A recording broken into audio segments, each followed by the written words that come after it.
close your eyes and let the cold breath of the north sweep over your thoughts. Let it quiet the noise of the day and carry you to a place where time moves slowly. A realm of frost and flame, of gods and giants, of destinies etched in the bark of a great tree. This is the world of Norse mythology, the vast and intricate cosmos once whispered by firelight and carved into the bones of the Old North. Above you stretches a sky woven with stars, and beneath your feet lies the ancient earth. Not a flat plain, but a great tree whose roots and branches stretch across realms. This tree is Yggdrasil, the axis of all existence, sacred and eternal. Around it spins the Norse cosmos, not orderly and serene, but wild, dangerous, and alive. In the cold fjords and windswept cliffs of Scandinavia, the stories of this cosmos were born.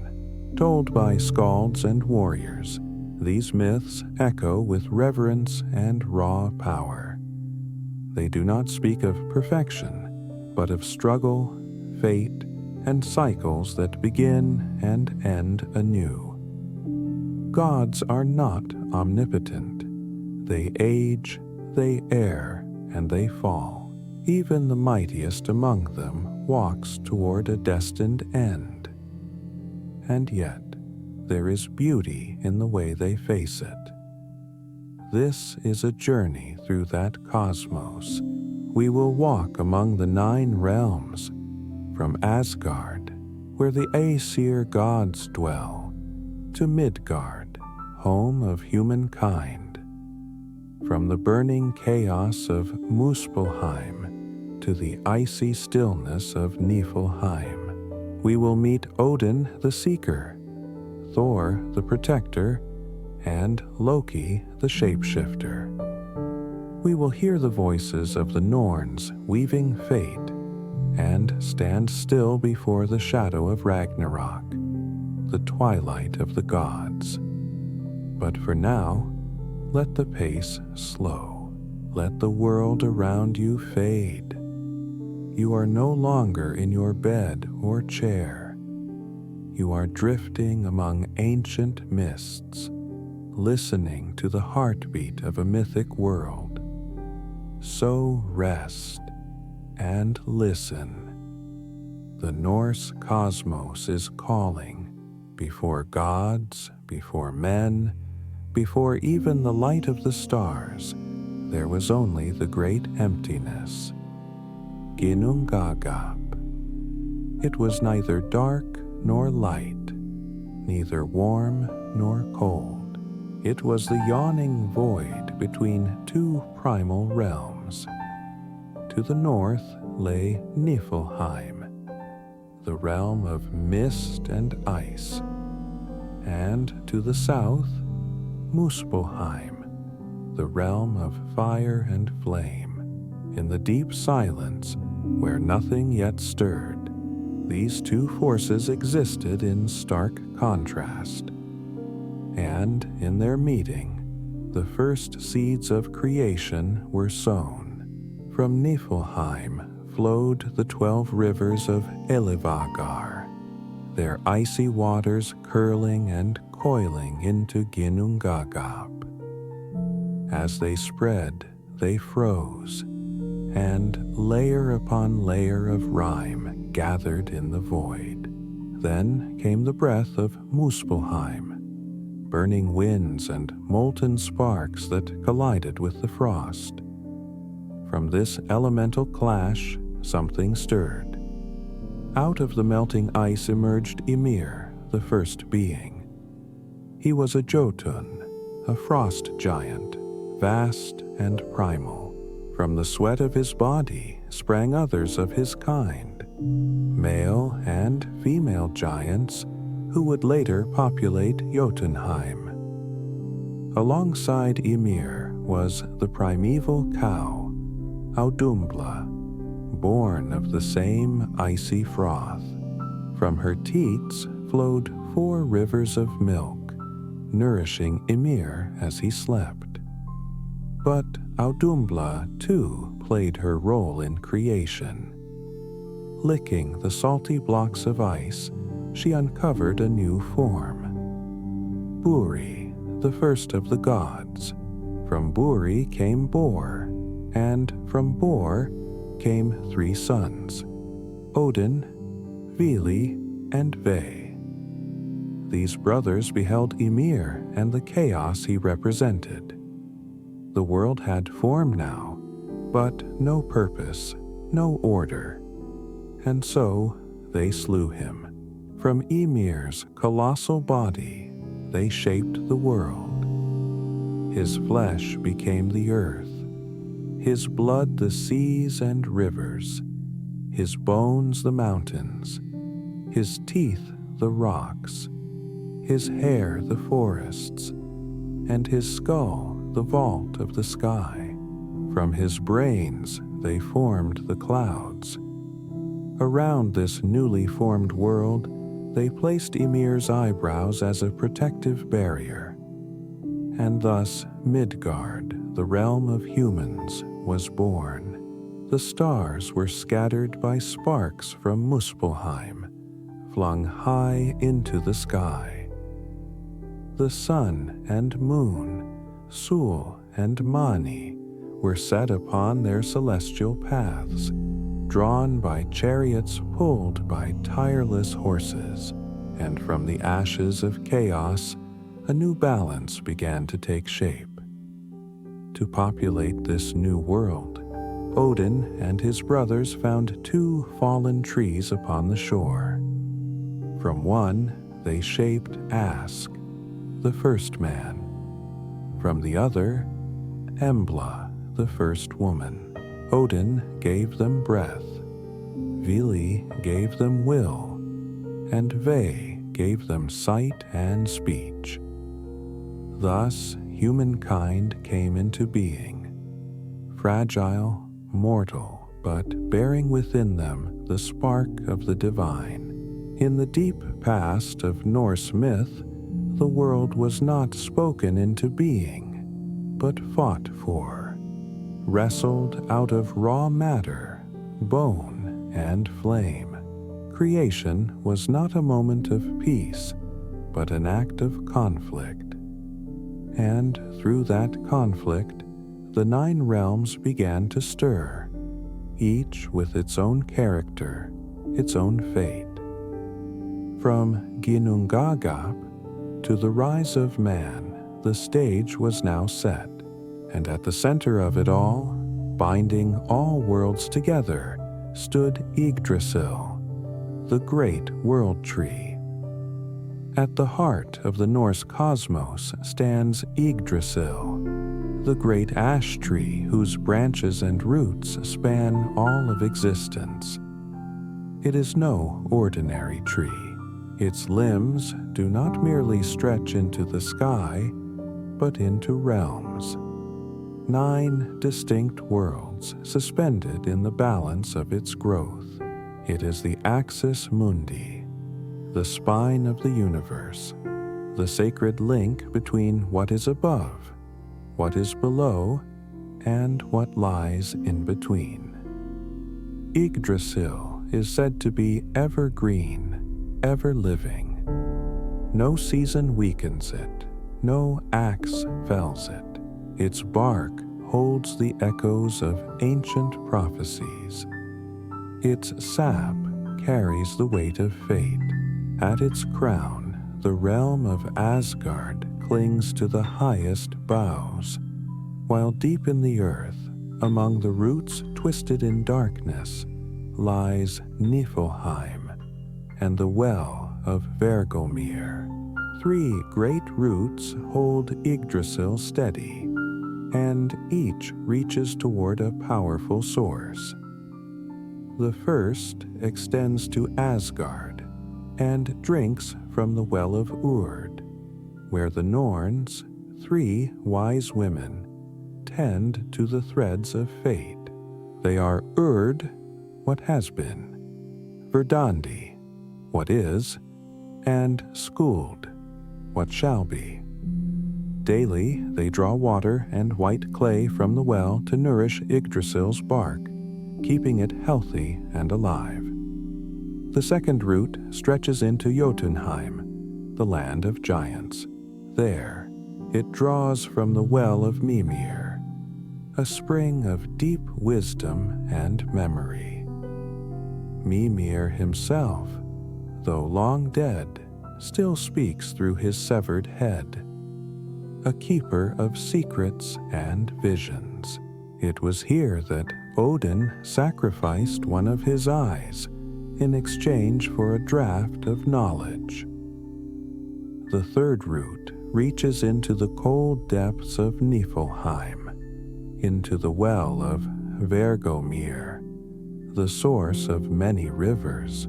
Here gnaws Nidhogg, a dragon or serpent who constantly chews at the root, threatening the very foundation of existence. Yggdrasil is not unchallenged. It is home to creatures both sacred and mischievous. At its peak perches an eagle whose eyes see all the realms. Between its eyes sits a hawk, Vedrfolnir, scanning the winds. Below, Nidhogg stirs restlessly. Running up and down the trunk is Ratatoskr, a chattering squirrel ferrying insults between the eagle and Nidhogg, a cosmic messenger of mischief. 4 great stags roam the branches, nibbling on leaves. Their names, Dain, Dvalin, Dunair, and Durathror, speak of slumber and ancient mystery. The dew that falls from their horns feeds the rivers of Midgard. Yggdrasil is not just a symbol of life, it is life itself. It is suffering and endurance. It creaks beneath the weight of destiny, but it stands. And at Ragnarok, when the fire giants rise and the sky splits open, even Yggdrasil will tremble, but it will not fall. Even in destruction it remembers. Suspended within the limbs and roots of Yggdrasil are 9 realms, distinct worlds, each with its own essence, inhabitants, and destiny. These realms do not exist as distant planets or floating islands, but rather as states of being, interwoven through space and time, seen only by those with the wisdom to perceive them. Let us now visit each of these 9 realms, beginning with the world of gods, descending through the realm of mortals, and into the shadowed places beyond. Asgard, realm of the Aesir. High in the branches of Yggdrasil lies Asgard, the fortified home of the Aesir gods. Odin, Thor, Frigg, Heimdall, and others who shape the fates of mortals and immortals alike. Asgard gleams with grandeur. It is a land of golden halls, shimmering fields, and great feasts beneath starlit skies. Here stands Valhalla, the Hall of the Slain, where warriors chosen by Valkyries dine with Odin, awaiting the call to battle at the end of days. A rainbow bridge, Bifrost, connects Asgard to Midgard. It shines with vibrant colors, arcing across the cosmos, guarded by Heimdall. Ever watchful, ever listening, Midgard, realm of humans. Encircled by a vast ocean and protected by Ymir's eyebrows, Midgard is the world of humankind. It lies in the middle of Yggdrasil's great span, a place of earth and stone, of oceans and wind, of life and death. Midgard is both vulnerable and significant. Though mortal, the people of this realm bear courage and curiosity that resonate across the 9 realms. Here, the stories of gods become sagas, and fate weaves quietly through daily life. Vanaheim, home of the Vanir. Beyond Asgard lies Vanaheim, the home of the Vanir gods, deities of nature, fertility, and wisdom. Unlike the warlike Aesir, the Vanir are attuned to cycles of growth and harmony. Their realm is lush, fertile, and flowing with rivers and meadows. Freya and Freyr, children of Njord, are among the most beloved of the Vanir. Long ago, the Aesir and Vanir clashed in war, but peace was made through exchange. Hostages, knowledge, and blood. Since then, the 2 tribes of gods remain bound. Jotunheim, land of the giants. To the east of Midgard lies Jotunheim, the realm of the Jotnar, the giants. It is a land of harsh mountains, deep forests, and wild rivers. The Jotnar are ancient beings, often at odds with the gods of Asgard, yet closely linked to them through blood and fate. From Jotunheim come both threat and knowledge. The giants are not merely brutes, but beings of elemental power, representing chaos, nature, and resistance to divine order. Alfheim, realm of the light elves. High in the upper branches of Yggdrasil lies Alfheim, the home of the light elves. Governed by Freyr, this realm is one of brilliance, song, and grace. The light elves are beings of beauty and radiance, often associated with the dawn, the stars, and inspiration. They are said to aid humankind in art, music, and healing, acting as subtle guides through intuition and wonder. Svartalfheim, realm of the dwarves. Deep beneath the earth, among caverns glittering with ore and flame, lies Svartalfheim, also known as Nidavellir, the realm of the dwarves. These master craftsmen forged many of the gods' greatest treasures. Thor's hammer Mjolnir, Odin's spear Gungnir, and Freyr's golden boar, Gullinbursti. Dwarves are not elves of light, but beings of darkness and flame, born from the bones of the earth. Though secretive and proud, they are unmatched in skill and invention. Niflheim, realm of mist and ice. Far beneath Yggdrasil, wrapped in freezing fog and stillness, lies Niflheim.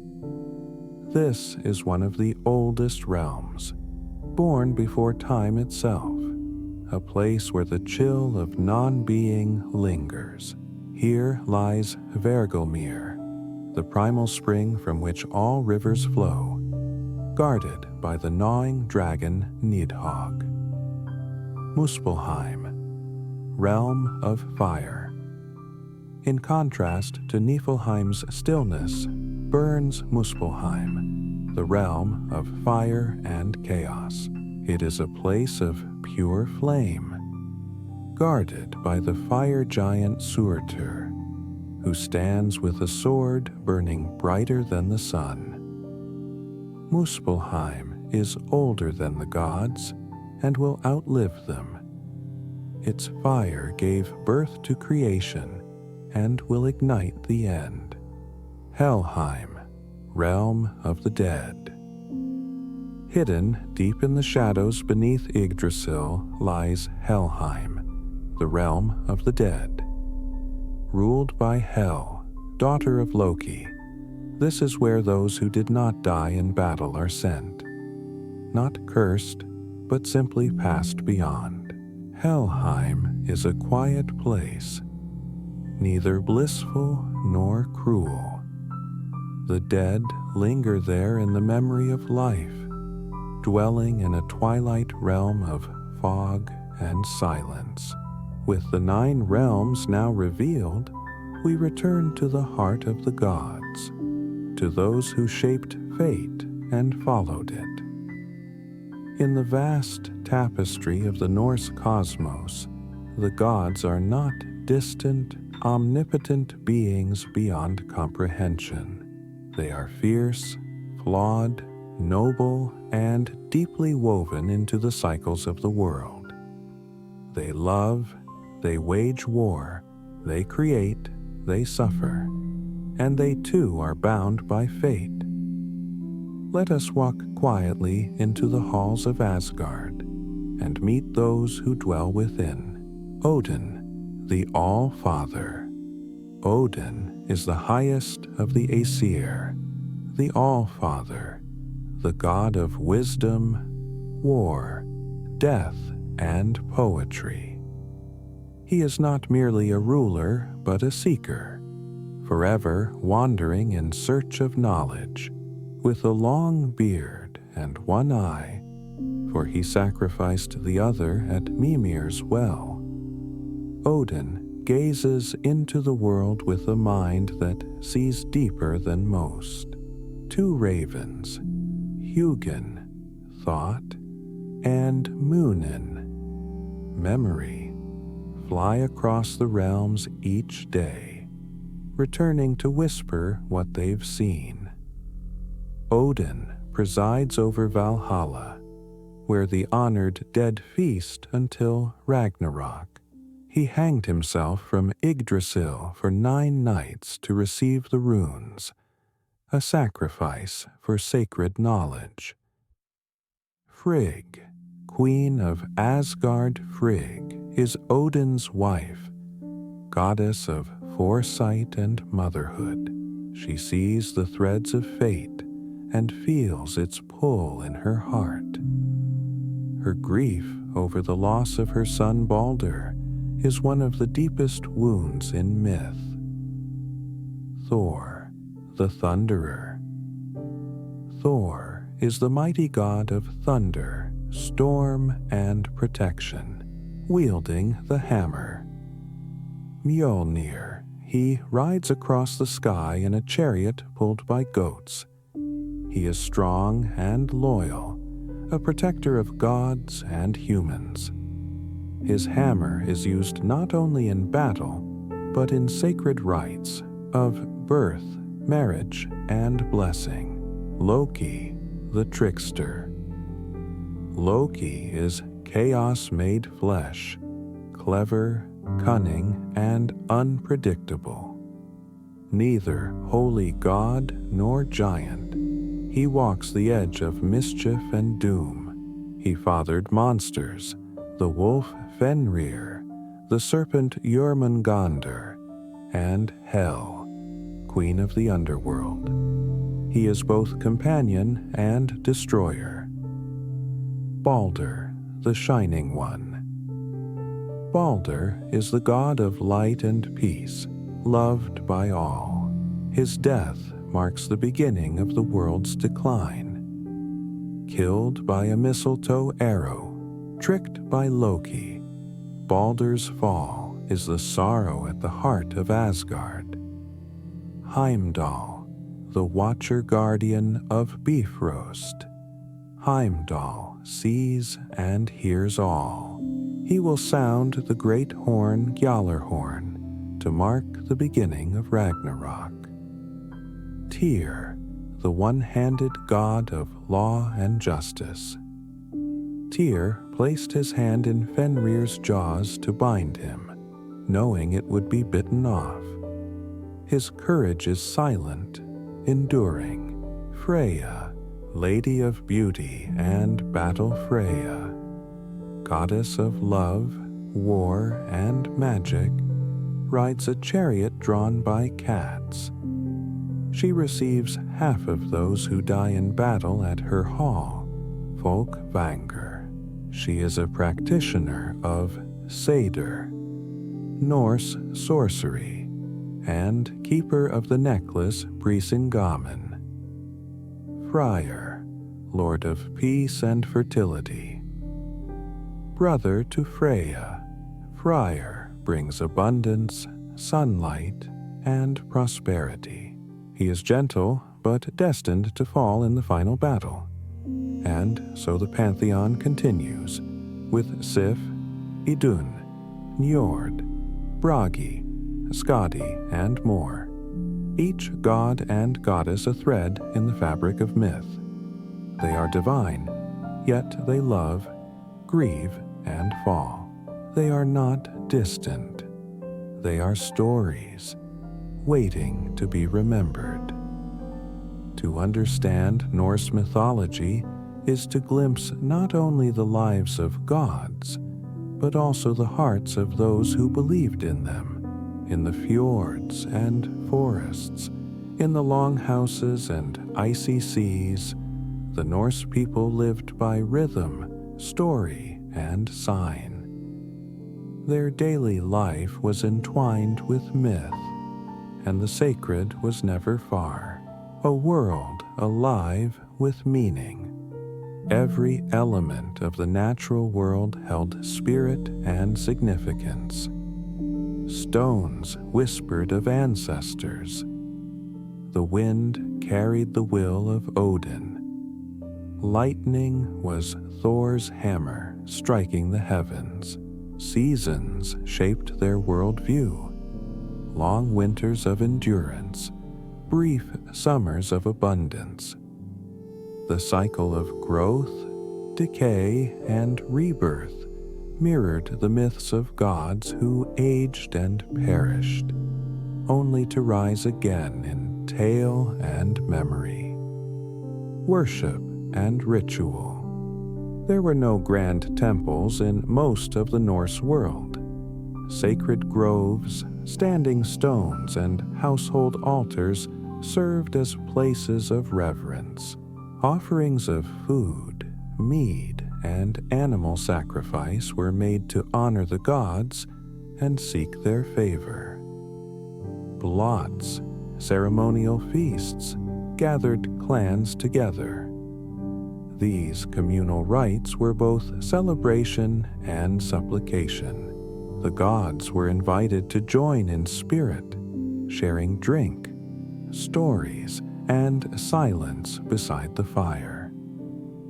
The power of the runes were not merely letters. They were symbols of deep power, carved into stone, bone, and metal with intent.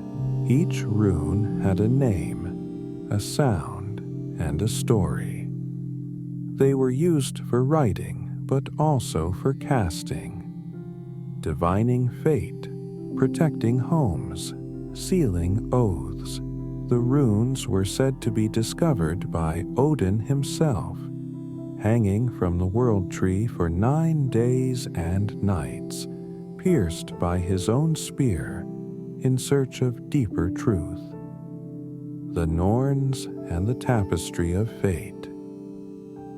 Beneath the roots of Yggdrasil dwell the Norns, Urd, Verdandi, and Skuld. They spin the threads of destiny, not only for gods and kings, but for every soul. Fate, or Wyrd, was not seen as a fixed script, but as a pattern woven with countless strands. some firm, some still forming. To live well was not to escape fate, but to meet it bravely. Burial and the afterlife. When death came, it was met with reverence. Warriors might be buried with weapons and armor, hoping to join Odin in Valhalla or Freya in Folkvanger. Others were laid to rest in ships surrounded by goods, animals, and tokens for the journey beyond. The soul continued on, to Helheim, to the stars, or to return in new form, everyday magic and spirit. The Norse practiced cider, a form of magical seeing and shaping. Freya was its greatest mistress, and even Odin learned its secrets. Wise women, called volur, wandered between villages, offering prophecy and healing. Their presence was both feared and honored. The hearth as sacred center. The home was a spiritual place. The hearth fire was lit with care, not only for warmth, but as the heart of the family's soul. Ancestors were remembered in silence and song. In the Norse worldview, there was no division between the mythic and the mundane. To milk a goat, to mend a sail, to walk through snow, all were threads in the story of being. And always the end loomed near, not feared, but expected. For just as the sun must set, so too must the world. But what matters is how one lives within the twilight. The Norse cosmos, in all its beauty and terror, does not end in stasis. It marches forward toward a fate written not in fear, but in inevitability. That fate is Ragnarok, the twilight of the gods. It is not merely an apocalypse, it is a fulfillment, a final breath, and then a silence, and from that silence, something new. The signs of the end. The seers speak of Fimbulwinter, a long and bitter cold that lasts 3 endless seasons, without sun, without mercy. Snow buries the earth. Hunger spreads. Brothers turn against brothers. Mothers against daughters. The bonds of kinship dissolve. The sun and moon are swallowed by Sko and Hati, wolves who have chased them across the sky since time began. Stars vanish. The world grows dark. Then the great horn sounds, Gjallarhorn, blown by Heimdall from the edge of the Bifrost. Its echo awakens all realms. The gods rise, the giants march, the sea churns. The final battle from the east sails Naglfar, the ship of the dead, its planks made from the nails of corpses. At its helm stands Loki, freed from his chains, leading the enemies of the gods. From Muspelheim comes Surtur, the fire giant, sword blazing. Fenrir breaks free, jaws stretched wide enough to swallow sky and earth. Jormungandr, the world serpent, writhes from the sea, poisoning air and water. The gods prepare. Odin faces Fenrir and falls. Thor slays Jormungandr, but takes 9 steps before dying from venom.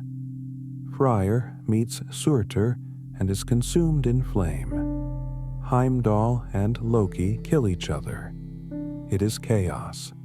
Fire, ice, flood, death. Yggdrasil groans, shaken to its roots, the death and rebirth of the cosmos. But not all ends in ash. From the smoke and ruin, a new world begins to rise, green and bright, where fields grow without sowing. Balder returns from the realm of the dead. The sons of Thor, Modi and Magni, inherit their father's hammer. A new sun is born, daughter of the old, and she shines where the sky was once empty. Two human beings, Leif and Lifthrasir, survive in the shelter of Yggdrasil's wood. They step into the morning and begin again. The cycle completes. The story continues. The wisdom of the end. To the Norse, the end was never feared for its destruction, but understood for its necessity. Nothing lasts forever, not even the gods. What matters is how one meets that end. With honor, courage, and eyes open. Ragnarok is not a tragedy. It is a truth, a reminder that the world turns even through fire, and that from darkness, light may come again. The stories of the Norse were not written first in ink, but in wind, in frost, in firelight. Passed from mouth to mouth, from hearth to hall, they shaped a people and a way of seeing the world. Though centuries have passed since longships carved through icy waters and skalds sang of Odin and Thor, the myths endure. They whisper through northern forests and echo in modern hearts. From saga to symbol, the myths of the Norse did not vanish with the coming of new faiths or empires. They sank deep into the cultural soil, resurfacing in poetry, in art, in the quiet resilience of those who dwell where winter reigns. Their influence stretches wide, in Wagner's music, in Tolkien's Middle-earth, in days of the week. Wednesday for Odin, Thursday for Thor. They live in stories told to children, in the fierce pride of heritage, in rune stones weathered by time, a mirror of humanity. What draws us still to these ancient gods and monsters? Perhaps it is that they reflect not perfection, but struggle. The Norse gods are not unreachable ideals. They are powerful, yes, but they err, they fear, they hope, they die.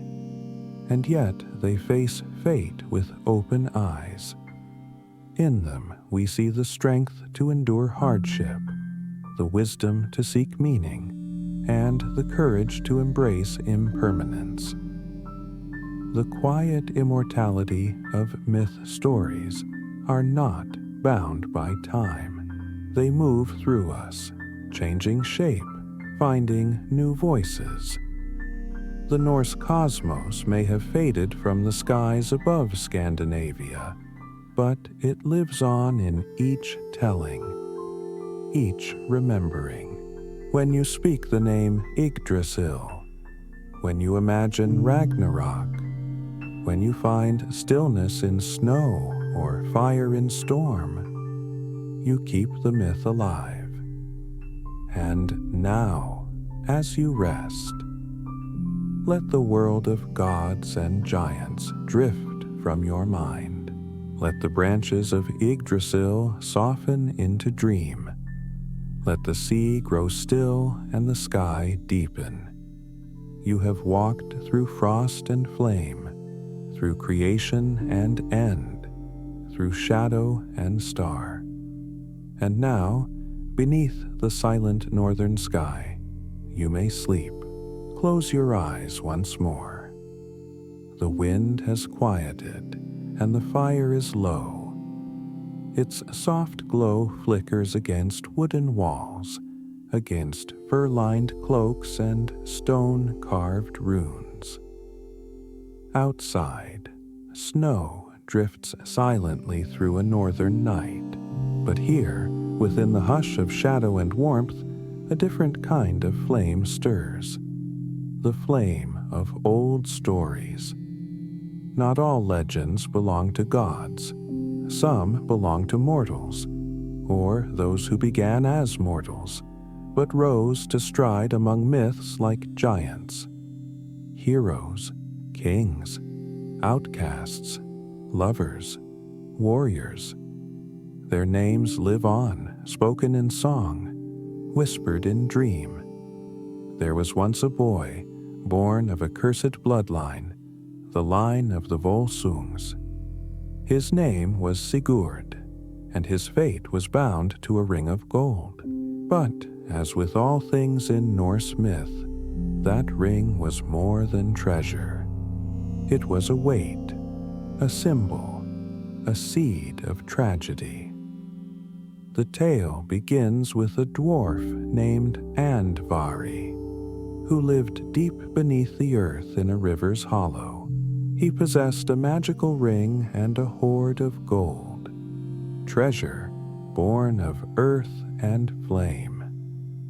But when Loki, in his mischief and need, stole this treasure, Andvari cursed the ring. May it bring death to all who hold it. And so it did. The treasure came into the hands of Fafnir, a once man, now dragon, twisted by greed, monstrous and alone. He hid his hoard in the dark and slept atop it, guarding it from the world. But the curse had not faded. Years passed.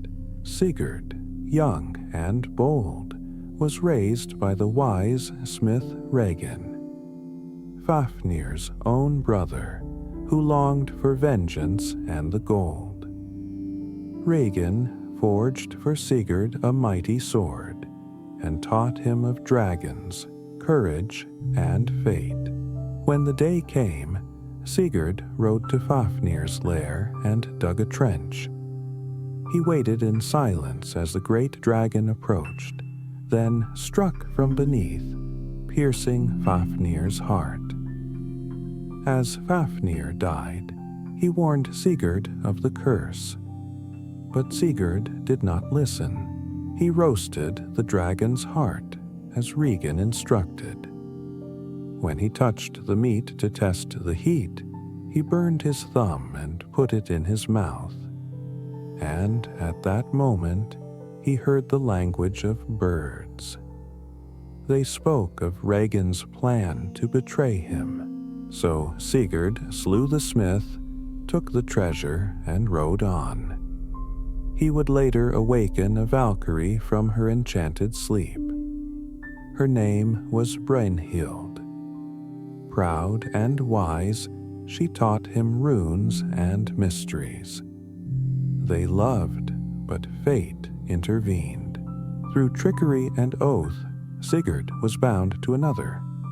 Brynhild, betrayed, wept fire and vengeance. Death followed soon after.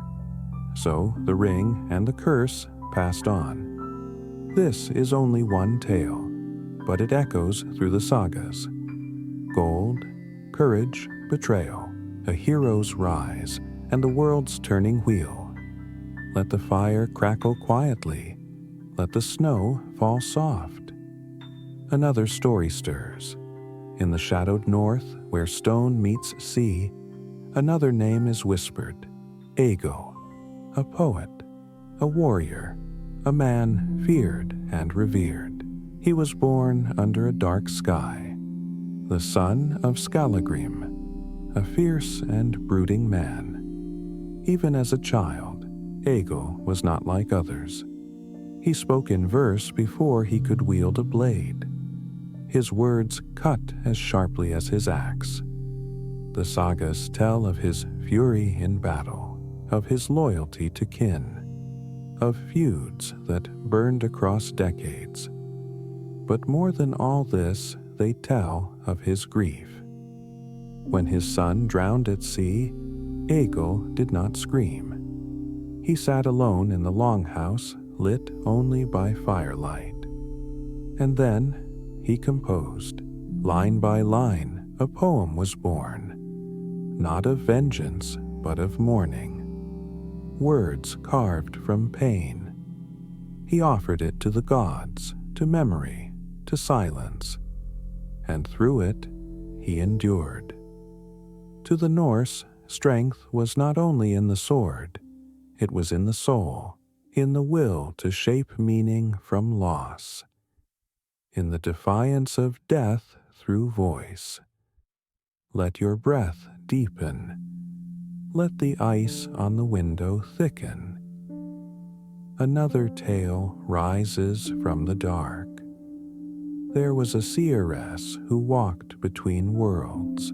Her eyes were milky with visions, her staff carved with runes older than kings. She came not with armies or gold, but with silence and a gaze that saw beyond time. They called her Volva. She spoke of what was, what is, and what shall be. Villages gathered when she passed, leaving gifts of bread and mead on thresholds. She would sit, cloaked in fur, and enter trance. Her voice low, like wind through pine. She would name the unborn, foretell the fall of Jarls, whisper warnings wrapped in riddles, and all listened, even those who feared.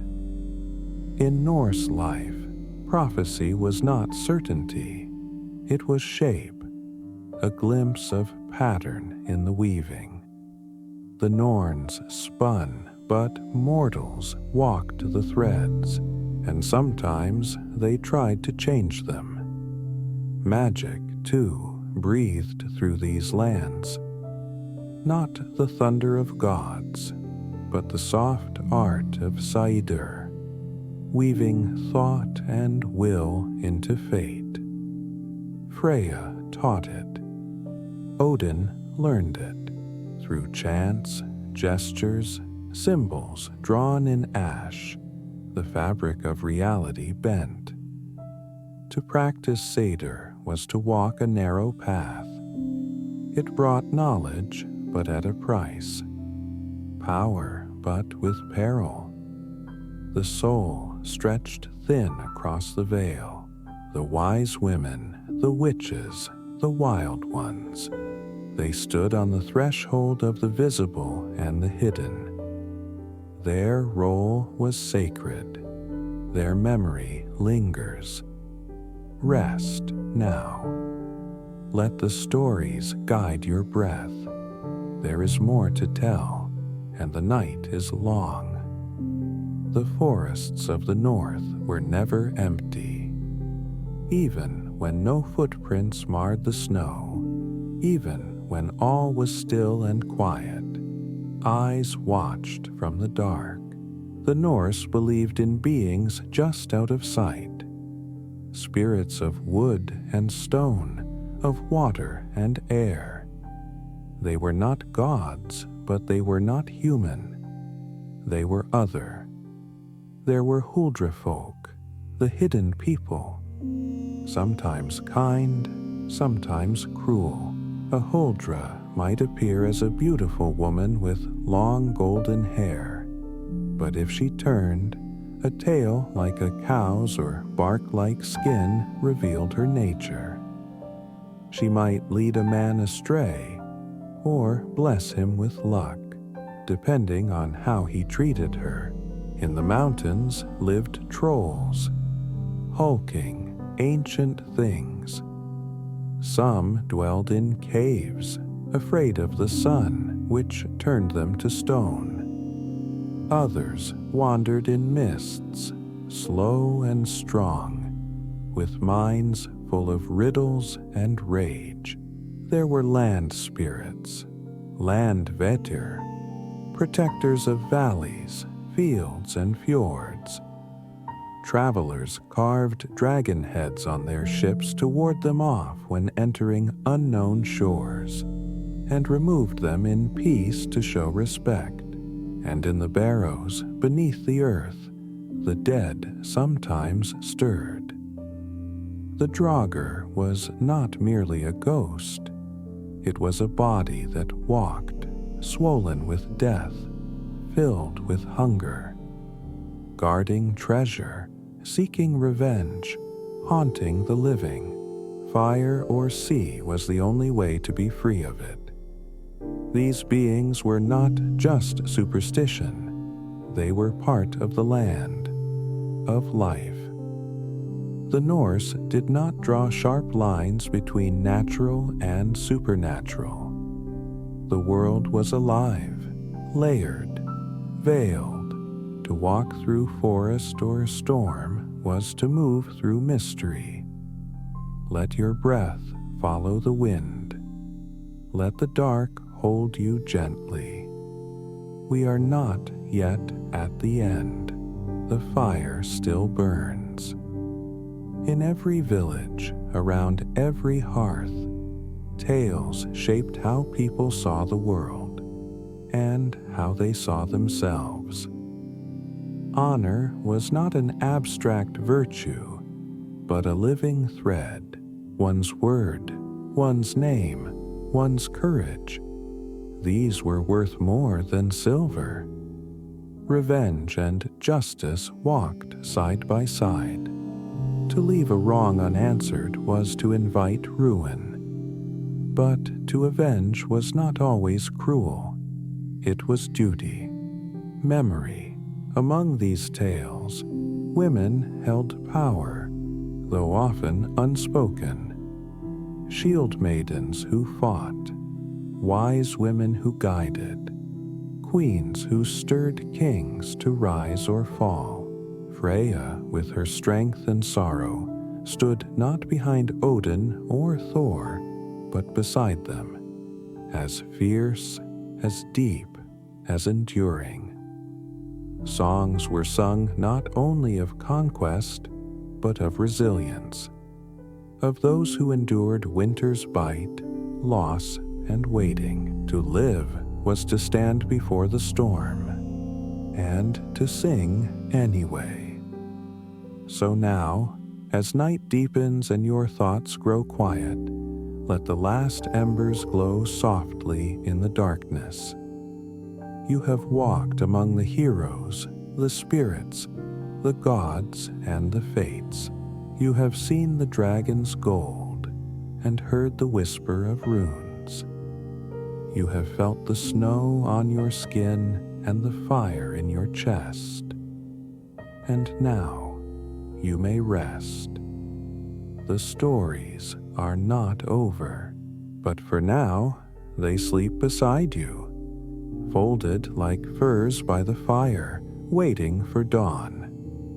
Breathe slowly. The Norse cosmos remains, eternal, immense, and watching. And when you open your eyes again, the myth will still be there.